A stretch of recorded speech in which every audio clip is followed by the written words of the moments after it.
નવસારી શહેરમાં આવેલા શાંતાદેવી રોડ પાછળ રિંગ રોડ પર આવેલા સરકારી વસાહત વિસ્તારમાં પાણી ભરાવાની શરૂઆત રવિવારે સાંજે થઈ હતી. હાલ જિલ્લાભરમાં ભારે વરસાદ વરસી રહ્યો છે તો સાથોસાથ અન્યત્ર જિલ્લામાં પણ વરસાદની આગાહી મુજબ વરસાદ પડી રહ્યો હોય નદીઓના જળસ્તર વધ્યા છે, જેના પગલે પૂર્ણા નદી બે કાંઠે વહેતી થતાં રિંગ રોડ પર આવેલ સરકારી વસાહતના પ્રાંગણ તથા પાર્કિંગ પરિસરોમાં પાણી ભરાવાની શરૂઆત થઈ ચૂકી હતી,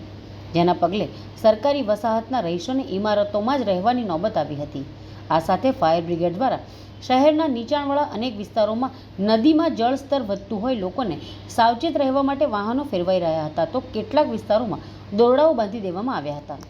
નવસારીના અલગ અલગ વિસ્તારમાંથી સ્થળાંતર સાંજે 5 વાગ્યા બાદ પૂર્ણા નદીના પાણી રહેણાંક વિસ્તારમાં ફરી વળતા નવસારી પંથકના કુલ 465 લોકોને સ્થળાંતર કરવા પડ્યા હતા. આ વિસ્તારોમાં કાલિયાવાડી પુલ નજીક વિસ્તાર, રેલ રાહત કોલોની તથા તેની નજીકનો વિસ્તાર, ભેંસદ ખાડા, ઇસ્માઇલપુરા, ગધેવાન વિસ્તાર, નવીનનગર, રુસ્તમવાડી નજીક,